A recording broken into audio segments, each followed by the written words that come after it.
Hey folks, this is ioEther. I'm back with some more World of Tanks. As you can see, this is Braz in the Type 64.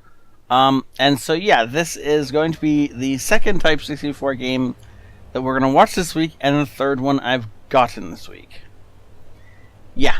So, don't worry, you guys will see the third one in a little bit.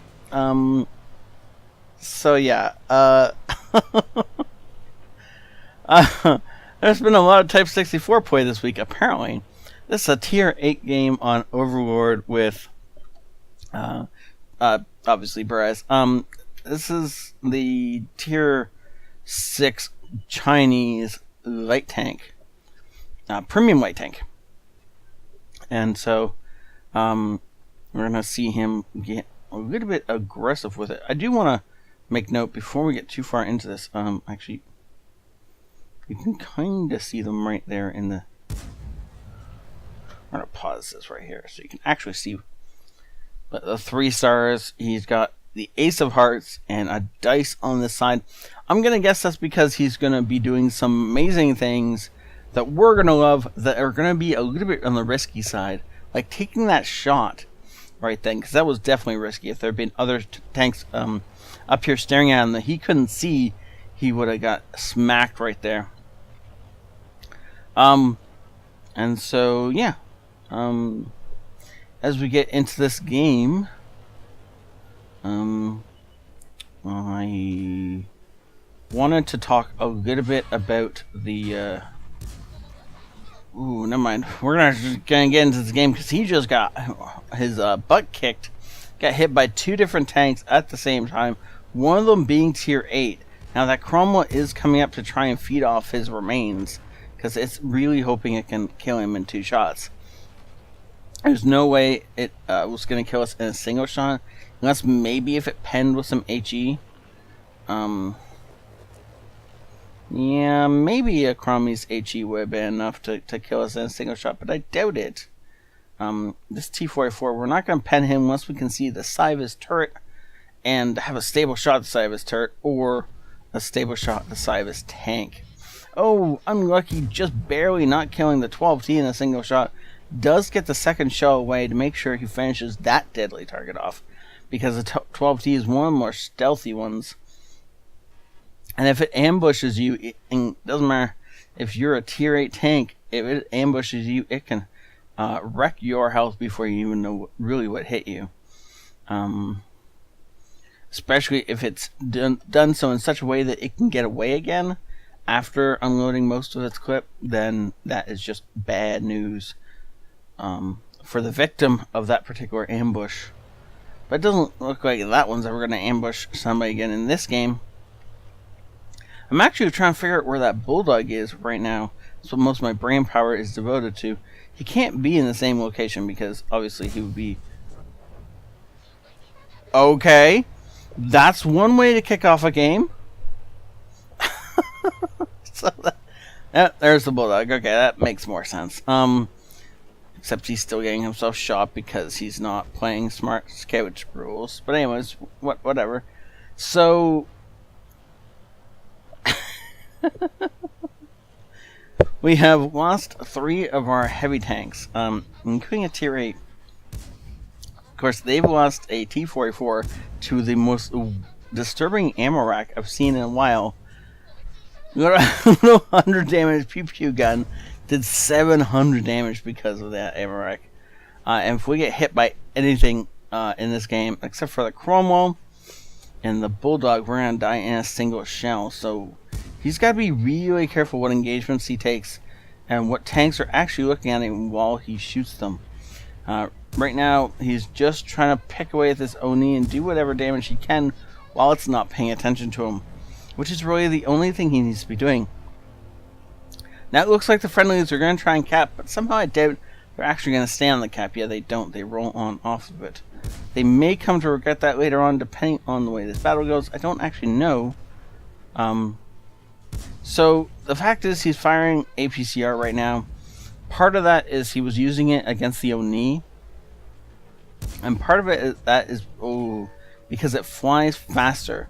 and so it's easier to hit targets that are moving way away from you. So like long range sniper type shots where the target is on the move. That's when you want those APCR shells because they just fly so much faster, and so you don't have to lead the target as much. There's less chance you miss that shot and, you know, potentially miss out on that damage. Bulldog is running for its life. I don't know why it doesn't turn and kill us, and then it may not have been able to kill the Skoda, but definitely could have killed us. Oh, that's a fire. He has now ammo racked something and killed something with a fire in the same game. Yep. That will get you some points. Still trying to get to the cap to take out that Hellcat. AMX apparently has decided we're no threat, and so he's not even... Oh, he didn't see us. That explains everything. He didn't know we were there, and now he knows we're there, but it's a little late now. Burroughs is just pumping round after round into him in an effort to try and save our Progetto, but he really needs to stop worrying about that and get on with trying to decap. Because until just now, he was the closest thing to the cap. Now, it looks like the Skoda has either damaged the Hellcat or forced the Hellcat off the cap. Either way, we have stopped the cap. And this Cromie is focused solely on our Skoda to the point of completely ignoring this Type 64 over here, which is obviously the more dangerous of the two opponents, as he just found out. As the Skoda kills the Hellcat, we're focusing back on the AMX M4. And didn't save the Progetto, should be able to save the IS, and that is game right there. That was a fast game for over 3,000 damage in a scout tank. That was a good game. He fired all but 4 of his shells. That should be fairly familiar to those of you who watch the Wednesday game. And again, not loading any HE on this tank. I understand why. Its alpha is so low that HE doesn't really do anything. I still recommend most people carry some because of resetting targets and other stuff like that. If you're going for only a track shot for some reason to pin a target in place, HE is always good for that. If you need to reset cap, just splash some HE over their tracks and you're probably damage a module and thus reset cap. You know, HE is always good to carry, though I understand some of these more expert players who know their tanks and know their playstyle don't necessarily want it, and that's completely understandable. And you guys know what you're doing. You can't then start whining if you don't have an HE shell because you didn't bring any. But I really love this game. It was a joy to watch. It was kind of hard to keep up with because of everything was going on there at the end, but it was a lot of fun. So let's jump over and see what his battle results are. So we get a Mastery Badge, Ace Tanker, we get a Bruiser, Arsonist, Demo Expert, Fighter, Fire for Effect, Oryx Medal, and a High Caliber. The Oryx is, of course, for destroying 2 or more enemy tanks that are higher than you while in a that are a tier higher than you while in a light tank. He got 1, 2, 3 of them dead, and that of course qualifies them for an Oryx. I'm kind of surprised there isn't a higher medal for that, but whatever. I mean, tier 7, right? Or is that tier 8? No, it's... I don't know. Bulldog is what now after the update? Must be tier 8. So then, 1, 2, 3 tanks that are 2 tiers higher than him. He murdered this game and doesn't get anything higher than Oryx. That feels weird. Maybe a bit off. Maybe not. Maybe there is nothing higher than an Oryx. But, oh well. That was a great game. Thank you so much for playing. Just look at how far above the rest of his team he is in experience earned. I mean, that's not spotting damage. That was direct fire. He was spotting the most of the stuff he was shooting at.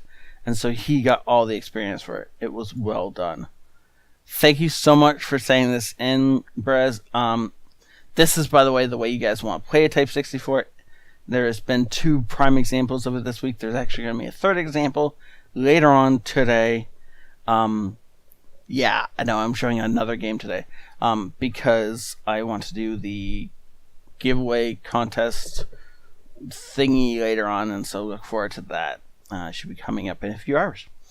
And no, it won't be first come, first serve, but you know, you still want to see it, I'm sure.